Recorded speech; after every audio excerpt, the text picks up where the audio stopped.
सतगुरु रूपी प्यारे साथ संगत जी, प्यार और सत्कार से कहना, धन निरंकार जी।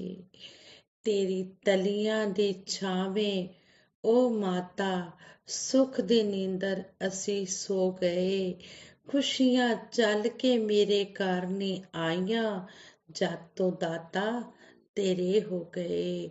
जब से सतगुरु माता जी, निरंकारी राजपिता जी, हम आप जी के हुए हैं, आप जी का सहारा लिया है, तब से हमारे घर में खुशियां ही खुशियां आ गई हैं, बहारें ही बहारें आ गई हैं। आप जी ने हमें ये निरंकार दिखाकर हमें इस जलते हुए संसार से बचाया है, अपनी शरण दी है।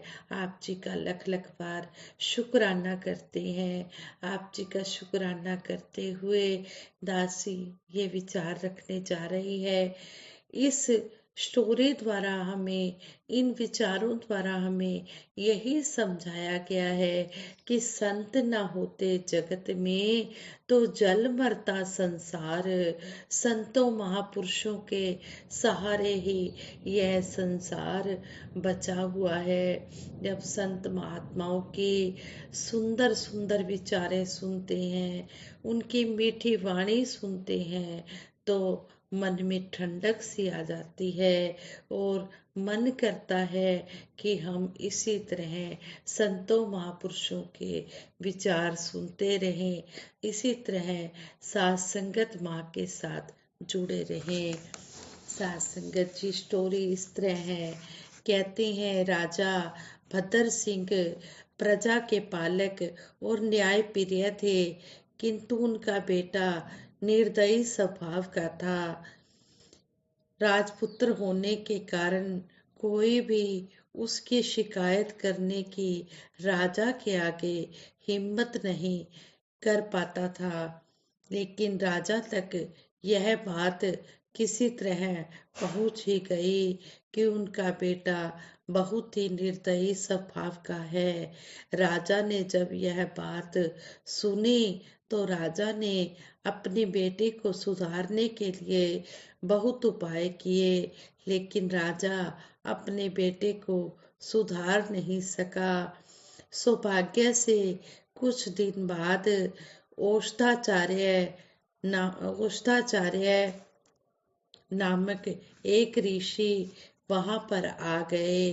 राजा राजा ने अपनी सारी जो बेटे की समस्या थी वह ऋषि जी को बताई।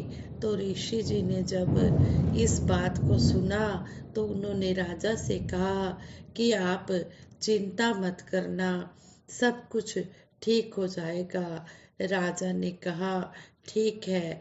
एक दिन औषधाचार्य ऋषि उस राजपुत्र के साथ बगीचे में घूमने जा रहे थे। तभी उस बालक ने एक छोटे से पौधे से पत्तियां तोड़कर मुंह में डालकर चबानी शुरू कर दी। पत्तियां बहुत ही कड़वी थी। गुस्से में आकर उस राजा के बेटे ने पौधे को जड़ से उखाड़कर फेंक दिया। इस तरह की हरकत से ऋषि बहुत नाराज हुए और उसे डांटने लगे। वह बालक बोला कि इसकी पत्तियों ने मेरा सारा मुंह कड़वा कर दिया है, इसलिए मैंने इस पौधे को जड़ से उखाड़कर फेंक दिया है। ऋषि बोले बेटा बेटा यह तो बड़ा ही बहुत ही अच्छा एक दवाई बनाने का पौधा था, इसको तुमने फेंक दिया। इसके पत्तों के अर्क से बनने वाली दवाई अनेक प्रकार के रोगों को दूर करती है। ऐसी अमूल्य औषधि का तुम अपनी नासमझ बुद्धि से नाश करने में लगे हो। तुम्हें ऐसा नहीं करना चाहिए था। इस बात को सुना तो और फिर ऋषि जी ने कहा कि तुम्हारे पूरे स्वभाव की कड़वाहट में लोगों कितना बुरा हो रहा है, तुम इतना बुरा बोलते हो, इतना कटु बोलते हो, इतना परेशान करते हो, उससे लोगों का कितना बुरा हो रहा है, इस बात का तुम्हें अंदाजा है?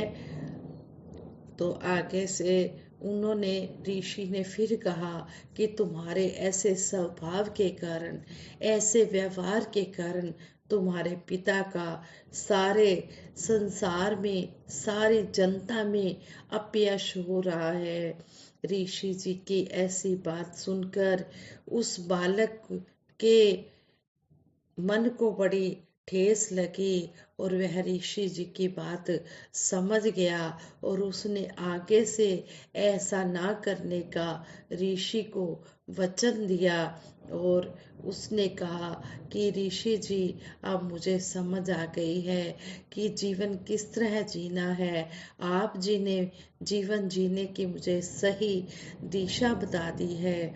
तो इस तरह उसने, उस बालक ने, राजा के बेटे ने अपने जीवन की दिशा ही बदल ली और वह एक अच्छा राजपुत्र बन गया। साथ संगत जी, कहने का भाव यही होता है कि जो संतों महापुरुषों के विचारों को सुनकर उनके अनुसार अपने जीवन को ढाल लेता है, सही मायनों में वही सच्चा गुरसिख होता है और वही सतगुरु को रिझा सकता है, जो अपने जीवन को व्यवहारिक रूप में लाकर जीता चला जाता है।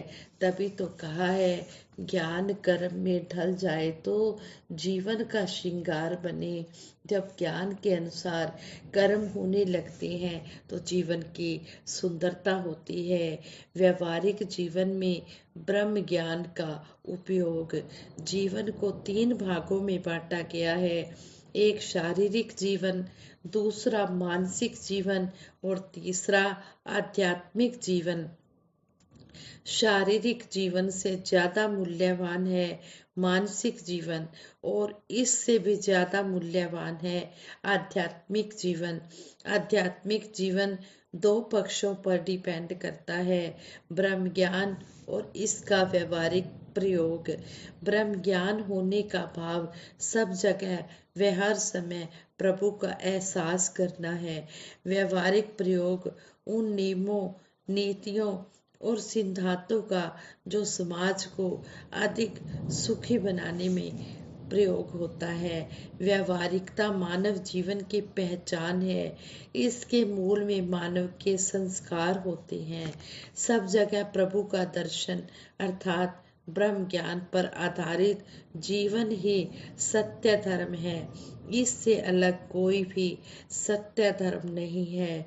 मुक्ति के लिए ब्रह्म ज्ञान को व्यवहारिक जीवन में उपयोग करना है। ब्रह्म ज्ञान की कसौटी वास्तव में इसके व्यवहारिक प्रयोग में ही छिपी होती है। समय के सतगुरु माता सुदीक्षा जी महाराज ब्रह्म ज्ञान देने के बाद इसे व्यवहारिक जीवन में ढालने की प्रेरणा देते हैं।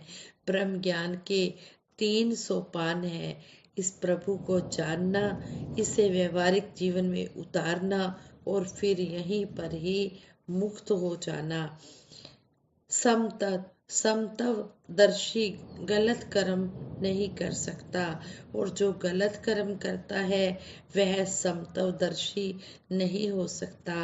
जो सभी को समान रूप से देखता है गुरसिख, वो कभी भी गलत कर्म नहीं कर सकता है। उसे पता होता है कि हर घट में सतगुरु की ज्योति समाई है, क्योंकि सतगुरु समझाते हैं। संपूर्ण अवतार बानी में शहनशाह जी फरमाते हैं, जिस जोत दा अंश है बंदे, इस जोत नू जानते सही। शहनशाह जी समझाते हैं कि जिस ज्योति का अंश है, क्योंकि सभी के अंदर इस परमपिता परमात्मा की ज्योति है।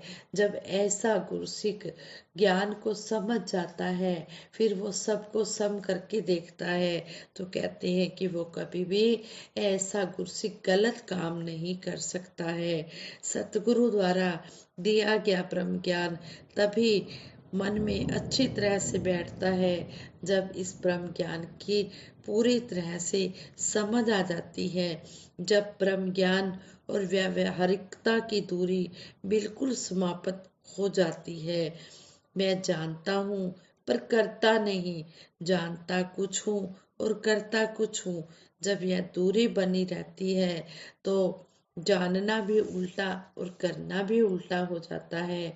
यह दूरी खत्म होने पर ही सही दर्शन, सही ज्ञान और सही व्यावहारिकता संभव है।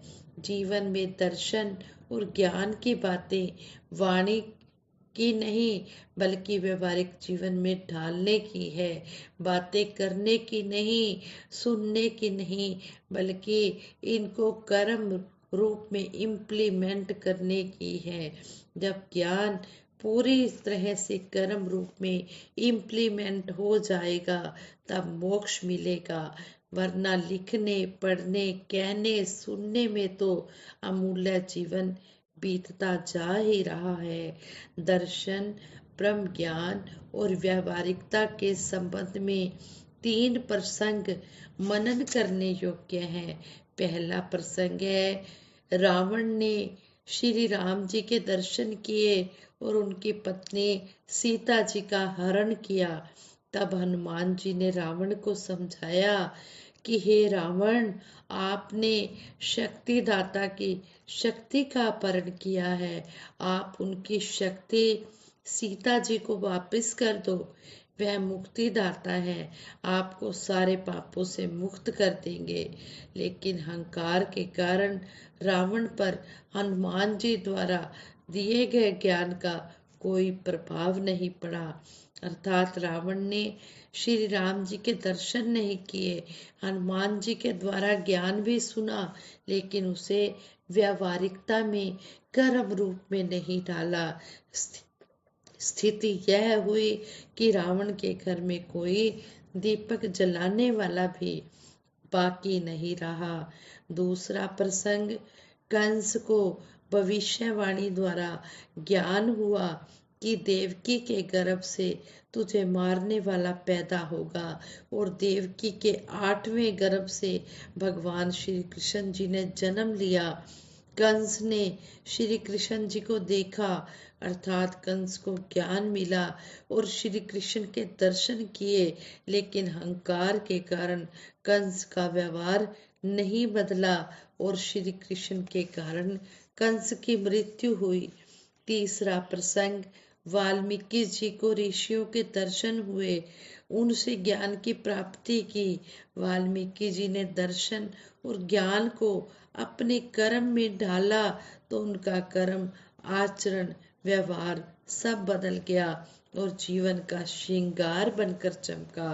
फलस्वरूप उन्हें सम्मान से महर्षि वाल्मीकि कहकर पुकारते हैं, न कि उनके पुराने जीवन से। वास्तव में ब्रह्म ज्ञानी संतों के दर्शन और ब्रह्म ज्ञान के बिना आचरण, व्यवहार, विचार, भाव, कर्म आदि को बदला नहीं जा सकता। जब तक भगत निरंकार प्रभु से जुड़ा रहता है वह गलत कर्म कर ही नहीं सकता। जब उससे कोई गलत कर्म होता है तो उस समय समझ लेना चाहिए कि वह प्रभु से जुड़ा ही नहीं है, यह कर्म उसके अहंकार के कारण हुए हैं। गलत कर्मों का फल सबको भुगतना पड़ता है। ज्ञान को जीवन में डाला जाए तो जीवन चमक उठता है और ऐसा जीवन जीने वाला भगत मुक्ति को प्राप्त करता है। संपूर्ण हरदेव वाणी में भी सतगुरु बाबा हरदेव सिंह जी महाराज समझाते हैं, ज्ञान लेकर जिसने ज्ञान का न उपयोग किया व्यर्थ है सब कुछ। ज्ञानी जैसा जीवन उसने जो न जिया, ऊपर ऊपर तैरने वाला हासिल क्या कर पाएगा। गहराई में जाने वाला मोती चुन कर लाएगा। मुक्ति का हकदार वही है ज्ञान को जो जन जीता है। कहे हर देव विष को तज करे, नाम का अमृत पीता है। सतगुरु बाबा जी इस शब्द द्वारा हमें समझा रहे हैं कि मुक्ति का हकदार, मुक्ति उसी की होनी संभव है जो ज्ञान के अनुसार कर्म करता चला जा रहा है। आओ दातार से यही आशीर्वाद मांगे, सच्चे पातशाह हमें इसी तरह अपने चरणों से जोड़ के रखना। और जिस तरह आप जी हमें समझा रहे हैं कि ज्ञान के अनुसार हम कर्म करते चले जाएं, तो ऐसा ही हमारे ऊपर अपना मेहर भरा हाथ रखना, मेहर भरी नज़र रखना। जैसा आप जी हमें कहते हो हम वैसे ही करते चले जाएं। जो हम संतों महापुरुषों की वाणियाँ सुनते हैं, प्रवचन सुनते हैं, उनको अपने जीवन की ढाल बनाते हुए अपना ये जीवन का जो अमूल्य हमें जीवन के अमूल्य श्वास मिले हैं, इनको हम गुरु चरणों में अर्पित समर्पित करते चले जाएं। और सभी के लिए दासी सतगुरु माता जी से यही आशीर्वाद मांगती है। सच्चे पातशाह निरंकारी राजपिता जी सतगुरु माता जी जिस तरह आप जी ने जोड़ा है, इसी तरह सभी को तन मन धन के सुख देते हुए सेवा सिमरन सत्संग के साथ जोड़ के रखना। औखी घड़ी न देखन देई, अपना भी रस संभाले, हाथ दे राखे, श्वास श्वास प्रतिपाले। ए सच्चे बादशाह किसी को भी कोई मुश्किल की घड़ी न दिखाना, अपना मेहर भरा हाथ सभी जीवों के ऊपर रखना। सभी इसी तरह आप जी के चरणों से जुड़े रहें। और विचार करते हुए दासी से बहुत सी गलतियां हुई होंगी, उन गलतियों के लिए आप जी क्षमा करना, दासी को सद्बुद्धि देना, सद्विचार देना। साथ संगत जी प्रेम से कहना, दान निरंकार जी।